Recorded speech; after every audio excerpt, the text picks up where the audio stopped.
podcast where the real world meets the digital world as we explore the intersection of spatial computing and AI. Let's welcome our host, Andrew Ballard. Over to you, AB.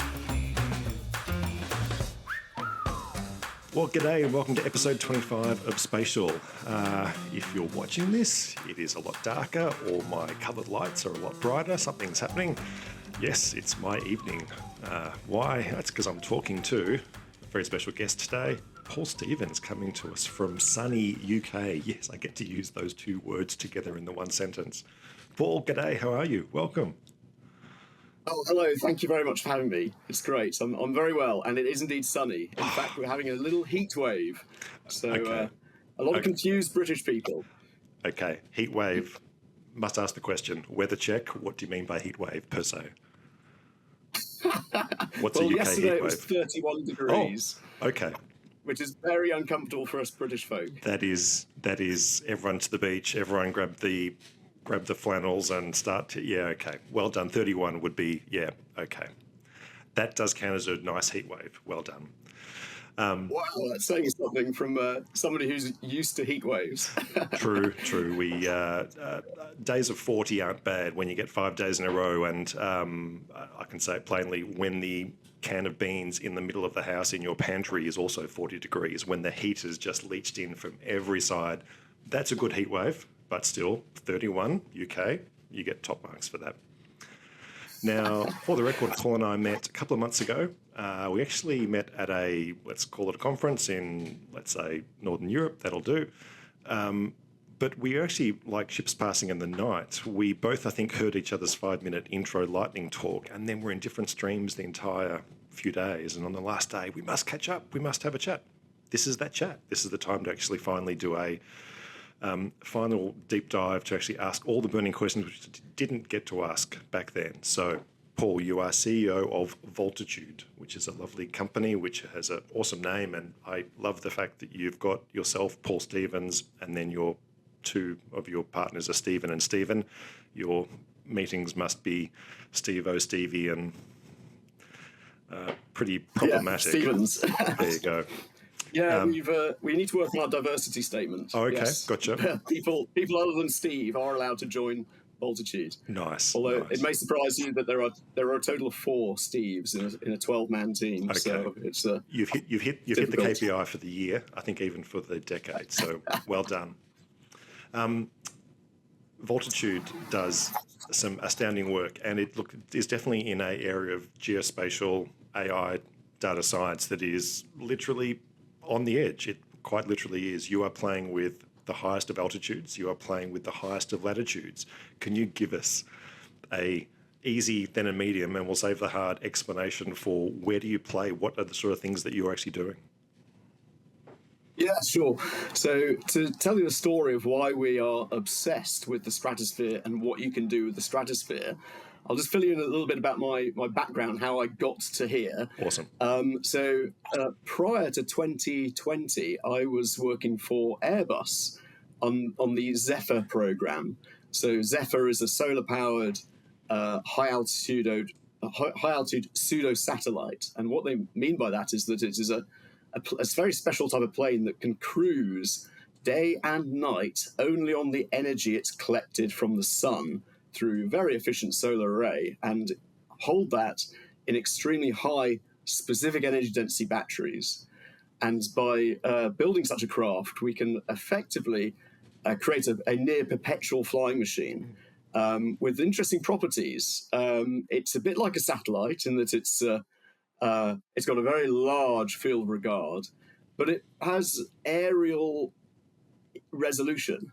So it's an interesting blend between the resolution capabilities of aerial sensing and the huge swath and low cost per meter square of space. Yes. And so we were developing this platform for Airbus, and I must say it was a 2-decade obsession to make it work. And I was the head of design, so I had a career high in 2018. When we demonstrated that all the key enabling technologies had come together and made it possible to design an aircraft that could hold itself in the stratosphere, cruising day and night on and balancing this delicate energy budget. So you might say, well, why have I changed, disrupted the ecosystem and disappeared from I can hear what was an amazing program? And yeah, it was simply two aspects really. One, I was really interested in opening up the stratosphere to other applications, which were perhaps not only defense related and not only connectivity related. I was really interested in Earth observation.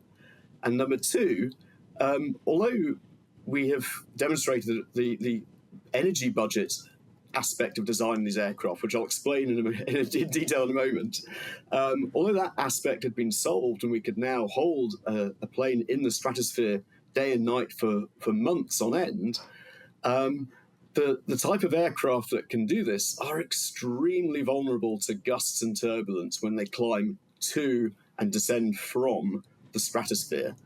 And this vulnerability I saw as the Achilles heel for the entire industry.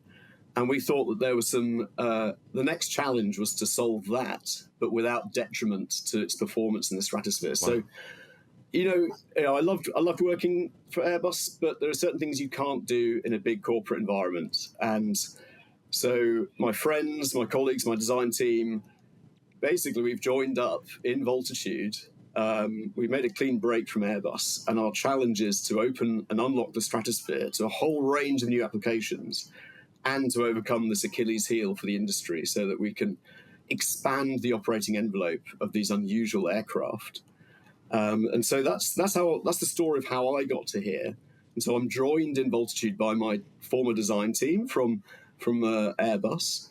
We're still on talking terms with Airbus. We're not persona non gratias, fortunately.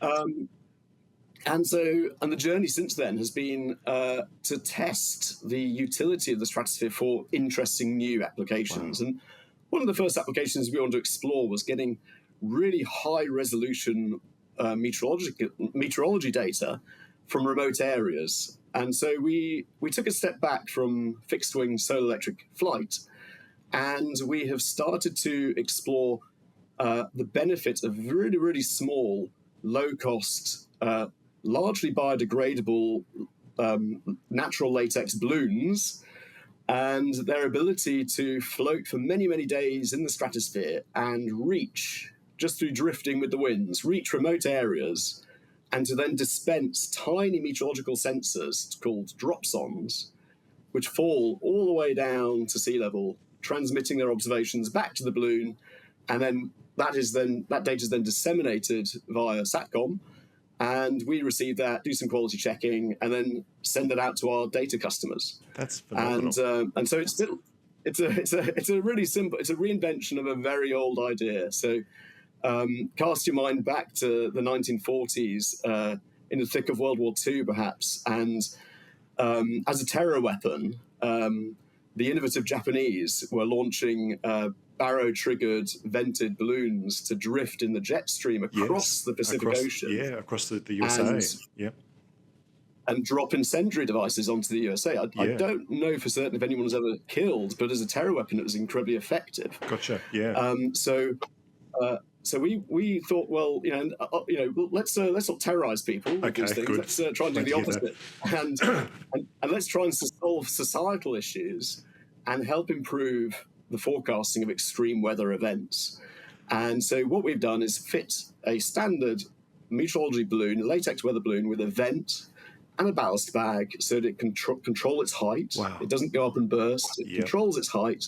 We can set a height which corresponds to winds that are desirable for our drift direction to take us to an area of interest. And then we can drop tiny, tiny dropsondes. Our dropsondes are about 20 grams in total. There are some insects that are heavier than these dropsondes. And these dropsondes are stored for many days or weeks at a time in the stratosphere. We resuscitate them, we warm them up, we charge their battery, and then we dispense them. And about 20 minutes later, they have fallen all the way down to sea level. And all that way, they measure temperature, pressure, humidity, wind speed, and wind direction. Wow. In very high vertical resolution. Yeah. And all of that data is then collected, and we send that to our data end users. And it's all in near real time. Oh, look, I must say, I'll put the link to your products page in the first thing within the show notes. Stratosonde, am I saying that correctly? Yes, yeah, combination of dropsonde and stratosphere. Stratosonde trademark, like that. But the images there, I mean, you really are showing pennies and, pence there for size. So how long can that parent balloon stay aloft? What's the sort of the mean range of days, or is it measured in weeks? So those balloons, they're really basic. It's a very high value system. So it's a bit like the explanation for why do they have finite life. If you can imagine this ball of buoyant gas, every day when the sun sets, that gas ball cools and it loses buoyancy. And to prevent it from sinking all the way down to surface, it has to dispense. It has to throw out some things it doesn't need anymore. Yeah. And so we dispense harmlessly. We dispense sand. Gotcha. So sand trickles out of it and falls away, and that reduction in mass catches the drop in buoyancy. And so every day, a bit like compound interest, negative compound interest, you're just paying it forward, eating away, and eventually you get to a point where gotcha. It runs out of ballast. Yeah. Gotcha. Yeah. So days. Or cycles? Do you measure in days or sun cycles? Yeah, we get about, in the tropics, we get about 5 sunsets. Wow. At high latitudes, we get a few more, maybe.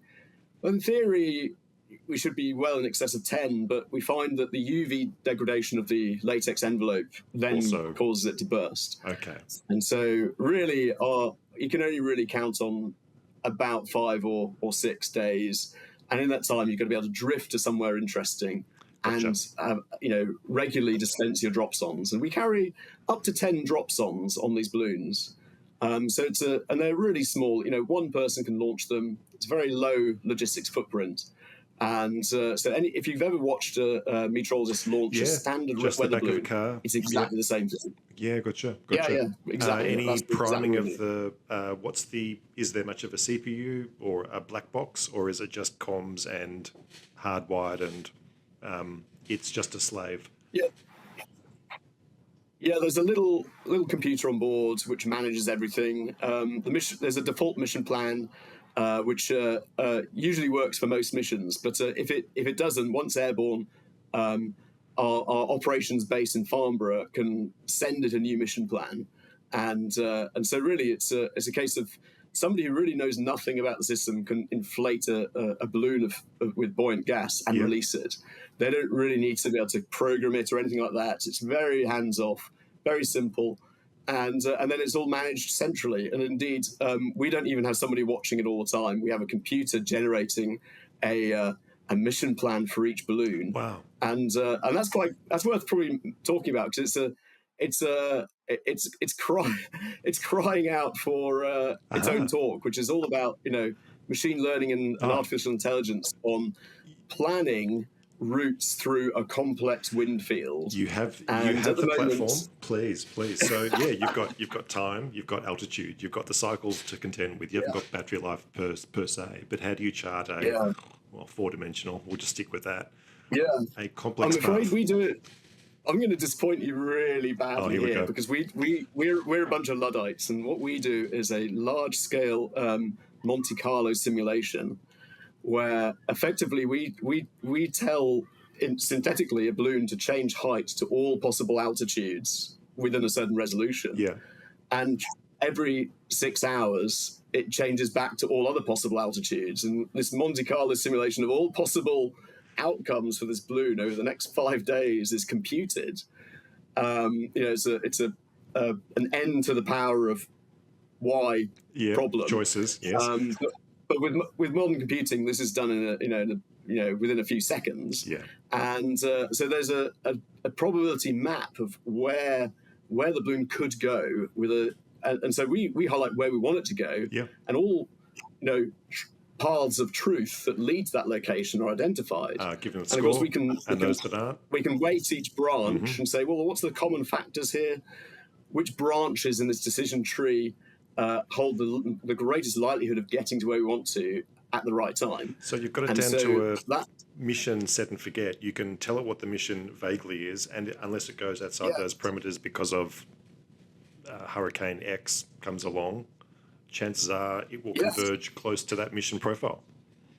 Yeah, and of course, the world's heartbeat for meteorology is about every 6 hours there is an update to the global forecast, and of course in 6 hours the balloon has made some progress along its planned track, and so every 6 hours we automatically rerun the mission planning system with fresh data, with progress, and that is then fed.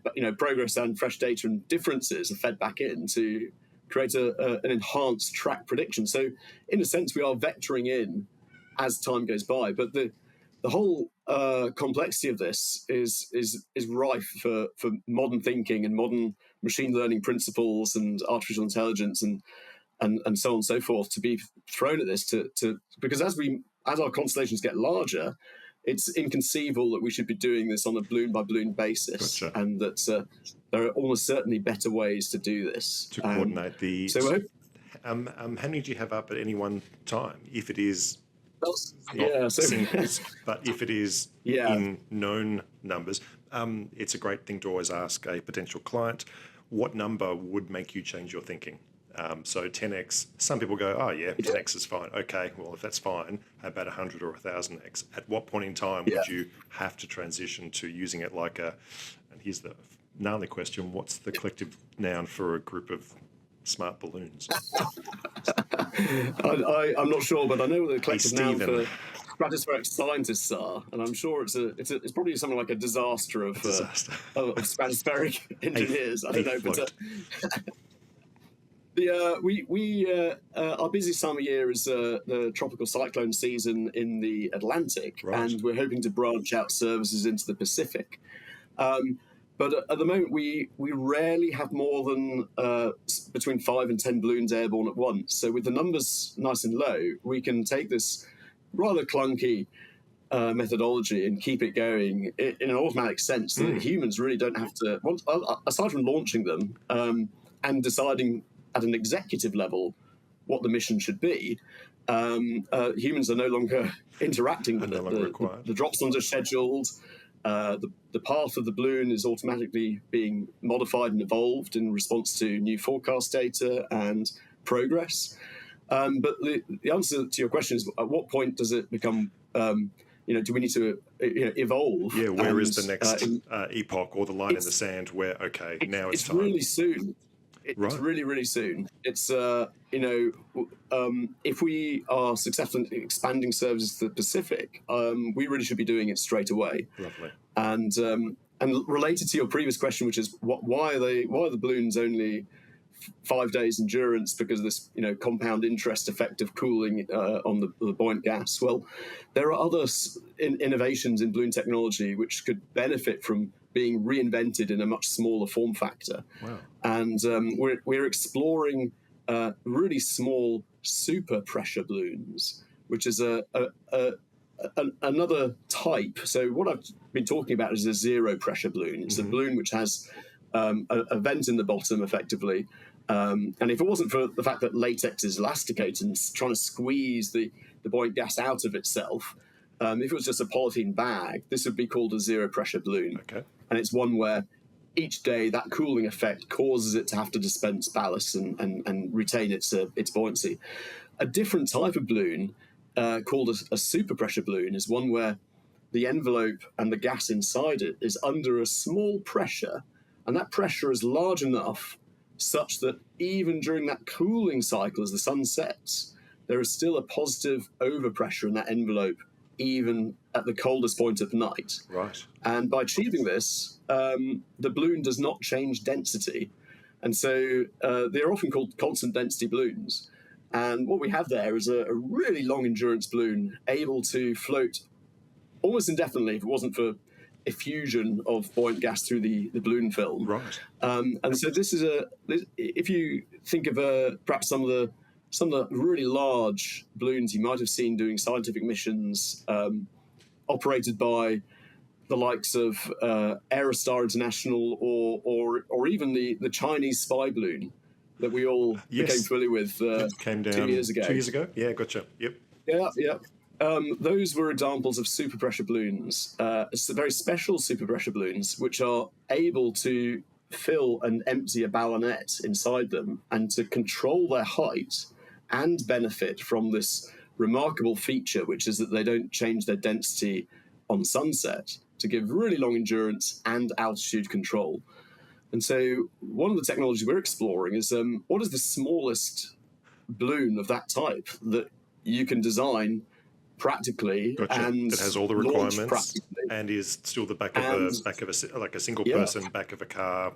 The graphical comical Swedish furniture maker instructions, not a list of instructions a mile long. Is that so? The superpressure balloons, are they sizes of are they managed by teams on the ground? Are they tenfold size today? Yeah, at the moment, the smallest commercially viable superpressure balloon carries about a 50 kilogram payload underneath it, right, and is a really large envelope. We're talking maybe 15 to 20 meters in height, and a really huge volume of buoyant gas is used in that process, and it requires a substantial team to launch these things. Yeah. I would say it's still pretty tactical. You could turn up with a Land Rover or a truck with all the equipment needed to do that, as well as another truck with all the buoyant gas cylinders. Yes. But it's a tenfold, maybe even 100-fold increase in the effort to get one of these things airborne. But they're a mature technology. And they can last 10x times. They can last for I think the world record is about 250 days. Goodness, right? Okay, which is really impressive, really impressive, and hats off to those people. I think the average is more like 60 days. But it's a really interesting field of endeavour. High altitude balloons are afforded an unbelievably, I suppose, welcoming to aviation via the regulatory community. There are really, the regulations are common sense, not the sort of thing that you find in conventional aviation. They are very operational risk assessment. It's very enlightening. Yeah, it's all about the operational risk assessment and ensuring you operate your balloon in a way that is safe for the general public, knowing that all balloons end their lives in what aviation would call a catastrophe, a crash. They will always fall from the sky, hopefully under their parachute, and that's the end of their life. They're a single-use system. Yeah. And but remarkably, the regulatory world has embraced this principle and afforded huge freedoms for innovation. And so we see the effort to miniaturize superpressure balloon technology to something that's really quite small and tactical and as sustainable as possible as a potential new and disruptive delivery system for environmental sensors. Absolutely. The type that we do. Need 10 or 20 times the number of the sondes, the small sensors. Yes, precisely. And then you would need better comms and better mission planning to actually push them in the right direction for longer. And it's a real challenging system engineering optimization process. An altitude changing superpressure balloon needs a compressor, and a compressor that works up there in the stratosphere at 30 millibar. Gotcha. And it needs solar arrays, it needs rechargeable batteries, and it needs a mission system. And it needs this high-tech envelope, which is ultra-thin and ultra-lightweight and able to withstand the mechanical strains of this overpressure that keeps it in this constant density mode, but also allows you to fill and unfill a ballonet to deliberately change its density, to change its altitude, and actually navigate. Yes. And so there's a some minimum capital of mass of systems. Yes. To go into this product to make it viable, and in the system engineering optimization space, it's very easy to chase your own tail into nothing and find that you produce a brilliant system, but there's no payload capacity, or there's no excess power to provide for a payload. Correct. It's almost the opposite of the famous line of "the best part is no part." That's true, but when you're left with just a balloon, you've won, but also you've removed the bits that make it viable for all the other requirements. And it's probably no surprise to you or anyone listening that the available mass fraction of a system like this available to its payload gets smaller the smaller the overall size of the platform. So at some point, it is just not possible with current technology to make it smaller than a point of commercial value.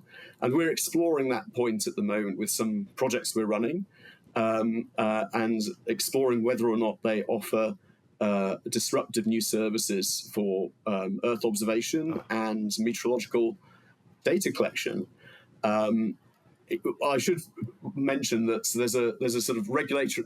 I've said the regulations are very lax. There are regulations, and a really convenient threshold is for meteorology balloons is if you can operate in what's called the light category, which is where your total payload mass has got to be less than 4 kilos, and payload is considered to be anything that's hanging under your balloon. So it's not just your box of tricks that are paying you your livelihood. It's all the things. It's everything else. To that, it's all the mechanicals. things.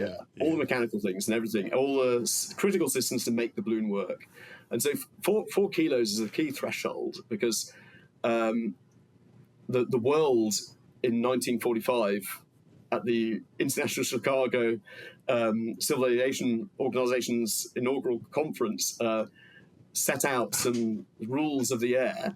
And they said that balloons of a light category used exclusively for meteorological purposes can be allowed to cross international state boundaries without prior permission.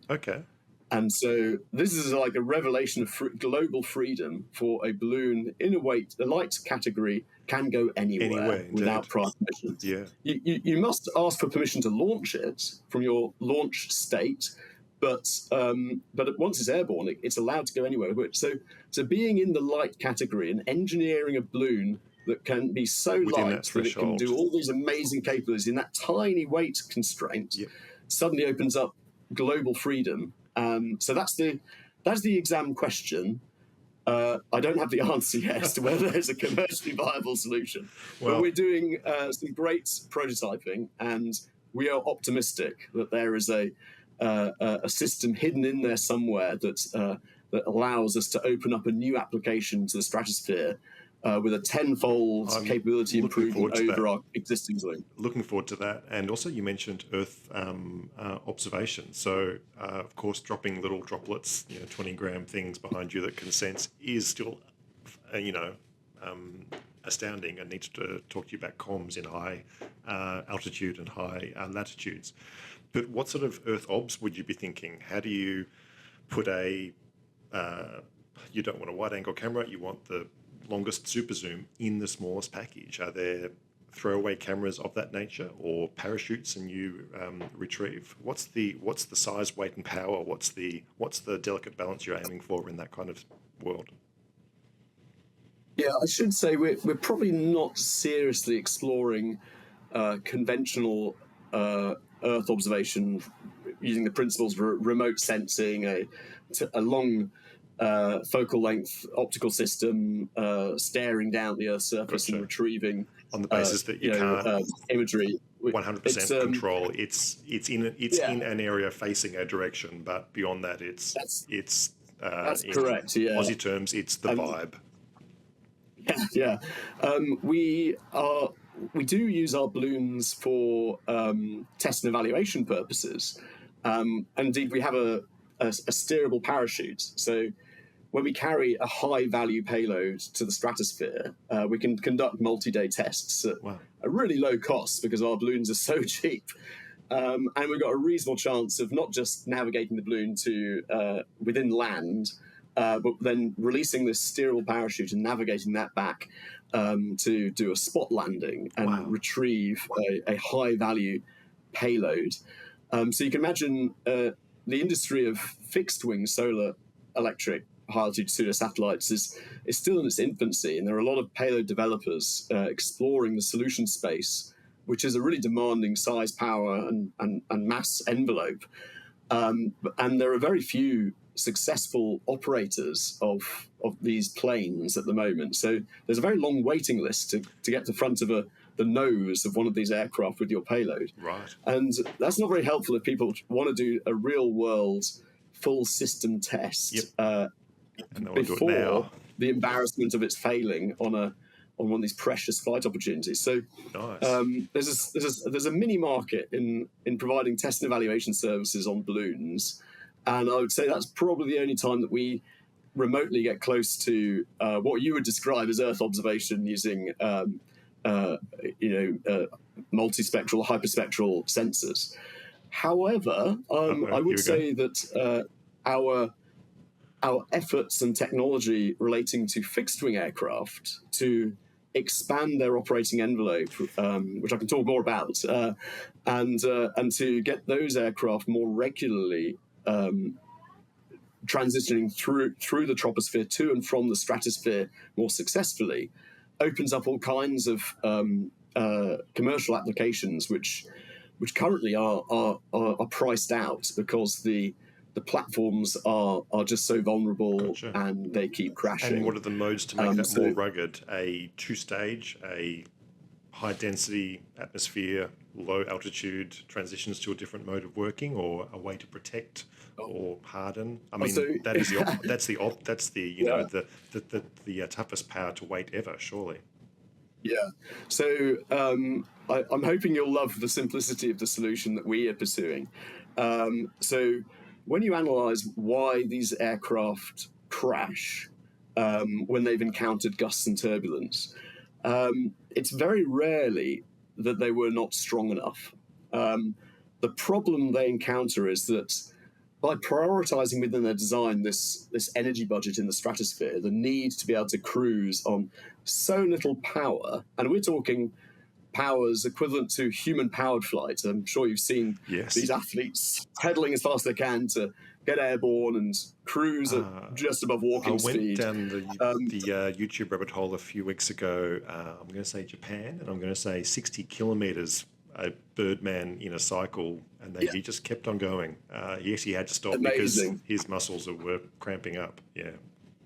Yeah, it's amazing. The English Channel used to be the reference mark for success, but these modern athletes doing this sport are doing 60 kilometers, which is a huge distance, but they are superhuman. They're able to produce a lot more useful mechanical work than certainly I can. But so it's a very similar problem. How do you close that energy budget in the stratosphere? The answer is fly with minimum power required to cruise. And casting your mind back to your school years, I'm sure you'll remember that aerodynamic drag is proportional to velocity squared. Yep. And if you can still remember these classic physics equations, power is drag times speed. So a velocity squared for drag times speed again is a velocity cubed term. Yeah. So the power required to cruise is a v cubed relationship. Speed. So the biggest lever you have is to reduce v. Right. So you have a really slow flying aircraft. Up there in the thin atmosphere, it has to fly pretty fast to generate lift. But it's still got to get there. And the design space solution it ends up with a really wide wingspan, very high aspect ratio, and incredibly light and very, very low wing loading. And with a distributed mass. So it is, there's no central point like a passenger carrying aircraft where there's a fuselage where everyone sits. Yep. And there's strong, stiff wings holding that. You can't do that with these aircraft. You've got to distribute all of your mass uniformly across this flying wing. And the net effect is it's incredibly easy to deform. It displays very strong aeroelastic properties. Okay, wings and what twisting. I mean by that is that serious wings flexing. twisting, Yeah. deforming, bending, torsional effects, and that's a byproduct that comes from prioritizing the minimization of mass on your aircraft. And the issue there is that when a plane of that type encounters a gust or some turbulence, it might be designed with a little bit of dihedral. A dihedral is a sort of V shape to your wing, curve, and it gives. That's correct, and it gives your aircraft roll stability. It means that even with no flight control system on board, a roll will generate more lift on the downward hanging wing, naturally restoring it to stable flight. And so most aircraft are designed with a shape in mind that gives them their optimal flight control authority. And the problem with these really aeroelastic aircraft is that when they encounter strong or moderate or even light turbulence, the effect can be that their shape changes completely. Right. And the aerodynamic derivatives, the stability characteristics of this can new actually shape be lost momentarily, or for Yeah, it could be lost for many tens of seconds. We're talking about a very slow train crash in most instances. The super slow motion. Nothing happens slowly. Yeah. And the problem is these aircraft, once they've lost their stability characteristics, they find themselves in a kind of divergent runaway situation. Right. Where they might have lost roll control, they might be entering a spiral dive. They've got no way of coming out of it because the shape has changed to one of zero roll control. It might have even turned to, instead of having dihedral, it might have gone to anhedral. And so this poor aircraft uniquely unstable suddenly. Yeah. Yes. And so it just gets faster and faster and faster until eventually it just breaks up. There's too many aerodynamic forces on it, and the structure fails. Wow. And so, the step one in our solution is to tell the aircraft what its shape is. So MEMS technology is super lightweight. It's a key enabler for this solution is to cover your aircraft in sensors that allow the aircraft to know its shape. Wow. And the second attribute of our system, our solution, is to give the aircraft an ability to change its lift distribution across its wing to allow it to vary its shape back towards its idealized shape. Wow. So if it finds itself encountering a gust that deforms it in some way, maybe makes it bow in the middle or even accentuate its dihedral, we can get the aircraft to sense that deformation has occurred and actuate devices which will change the lift distribution to restore the shape, to give it flight control authority back, to control its flight envelope. So adding a few more percent of mechanical help in those extreme situations to pull it out of the, deadly deforming. So actuators usually cost you mass, and people are familiar with some of the actuation systems on a conventional aircraft. They've probably heard of ailerons. Yep. So ailerons are a trailing edge device. They sit on the trailing edge, and when they move, they impart a torsion into the wing. Now, normally wings are stiff, and all the planes that you and I travel on, for all intents and purposes, they're really stiff, strong aircraft. And ailerons are great for that. But on a highly aeroelastic aircraft, like a solar-powered HAPS platform, ailerons are terrible because as soon as they deflect, they impart a torsion. The wing will twist, and they can result in control surface reversal. Turn it into an oscillating mess, and gotcha. It'll just be a disaster. And the only way of making such devices work is to stiffen up your structure and add more and more mass. And eventually, you can no longer close that energy budget in the stratosphere. Gotcha. So we've been thinking about ways in which we can control this lift distribution, control the lift generated by all parts of this wing without imparting torsion into the wing. That's the key factor. And I'm sure you've heard of a spoiler. So a lot of cars have spoilers on. They dump lift. Yep. When I was 18, I had a very, very underpowered car, and I fitted it with a spoiler. I didn't need it. No, but it looked fantastic. But I thought it was cool. Yep. So spoilers are really great at destroying lift, Okay. and they're really simple actuation devices. So they don't need to be very strong. You can actively put pretty much a binary off on, flick it into the airstream to just suddenly bring things back in milliseconds. Yeah, so little fences can pop up here and there to disrupt the lift, and so for very little sophistication in your actuation system, you can really have quite profound disruption of lift for very little mass or electrical power. And that's why dumping lift is a really great solution to the exam question, which is how do you dynamically vary the lift distribution of an ultralight aeroelastic aircraft to control the shape of that aircraft as it transitions through turbulence and gusts and other features. Well, my follow-up exam question is, do you train such a system? Sorry, are there known rules for such a system? Is it a Monte Carlo? Is it a known set of if this, then that? Or does it have to be put through simulations and, dare I say it, small AI ML to try and simulate this thing up in the upper reaches and find ways to...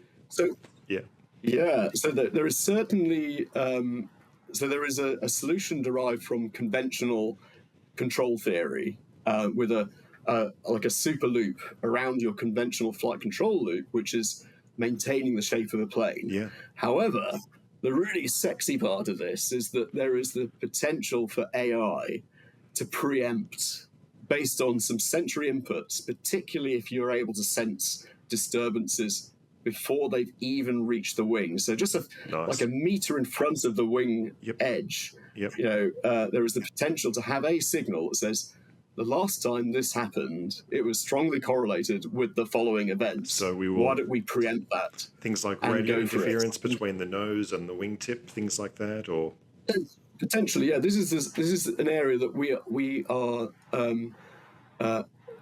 road mapping into our technology. At the moment, we're trying to get the conventional control theory solution working in an optimized way. But using old school engineering, the results are dramatic. We're able to halve the bending loads in a structure compared to a system without this technology, and we're able to double the speed envelope. Wow. So we are able to control an aircraft back inside its normal cruise range from a position that would have been disastrous without the technology. Wow. And so suddenly this means that these aircraft are a lot more robust. They still fly very, very slowly because the drag is still the enemy of the power budget, but they can withstand moments of very high-speed flight and safely control themselves back inside that conventional flight envelope using this technology. And while the effort to make them still might be intense, they are long-lasting, but the fact that you will have the confidence to know that it will be up in the air for longer and survive squalls and survive the unknowns better, that certainly makes it a much more viable per payload proposition. Yeah. I should admit, though, that like everything we do, it's a reinvention. And anybody listening to this who's a keen bird spotter may have watched large wingspan birds soaring on the winds, and they may have noticed that when they hit a gust, they let their wing deform. They let the wing take a new shape. Yep. The bird's bones are connected by tendons, and those tendons allow the bone to at the joint to deform. If they didn't, they would break their wing. The loads would become too great. They'd snap a bone, they'd die. So they let their wings deform into new shapes, and shapes which would not allow them to control their flight envelope. Yeah, gotcha. And so a bird is covered in sensors. Momentarily. Every single feather. Yeah. Yeah.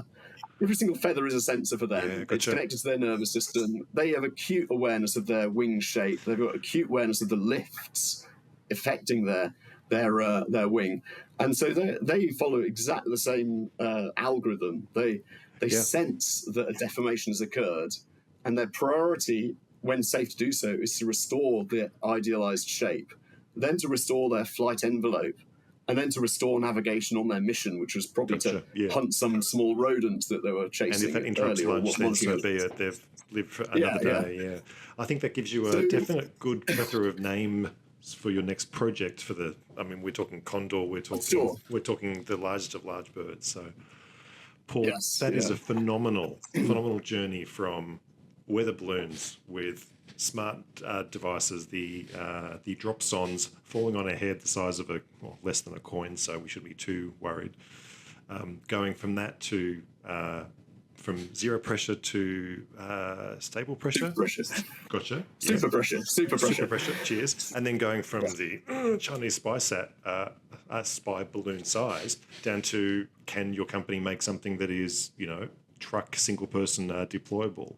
And now not only have you come from the largest solar powered, long lasting stratospheric, fixed wing, you're now trying to already design the next flavor of, better, faster, cheaper, or in this case, longer lasting and, better bang for your buck.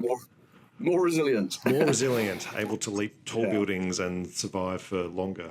Paul, that is an astounding journey. I don't think we've actually touched the sides of it. I actually love to have a chat to you again in a little while, if that's possible, and we'll come back and talk about the communication sort of things you're doing, what data you can actually play with, and catch up and see where you're going on both those two next level challenges that you're facing. Paul, Yeah, sure. It'd be my pleasure. where do people find you? Where's the best place? We'll have links to Voltitude. We'll have links to LinkedIn for you. Any other places people need to reach out and find you? Well, I'm usually fairly vocal on the conferences I attend. I go to a lot of meteorology conferences. I must say, I've been living vicariously through your LinkedIn feed, Paul. Yeah, the EGU is an annual one. So the European Geosciences Union is one I frequent, and anything to do with tropical cyclones. So I go to those. So if you're interested in the stratosphere, meteorology, all those things I've been talking about, look out for me on LinkedIn and through our website. I'll be posting which conferences I'm going to. I'd love to meet up with anybody who's interested in having a proper geek to geek conversation about this. So you can probably tell I love to talk about this. It's a real passion, and I love the physics in it's it. brilliant That's to why. see. That's And what keeps motivating me. such a field that is, you wouldn't start as a teenager saying, I want to do this. This is obviously, you've just gone from one to another, but you're obviously seeing what's coming and you're getting ready for it. It's brilliant to see. It's heartening to hear. Paul, thank you so much for your time. We'll leave it there and we'll catch up with you hopefully in a couple of months, definitely when you've got the next product ready to go, but also we do want to talk about data and the data science coming off these devices. Thank you so much. Well, that's it from episode 25 of Spatial. We'll catch you on the next episode. From myself here and probably the plethora of cats that's been walking behind me. If you're on YouTube, we'll say farewell and we'll see you on the next episode. Bye-bye.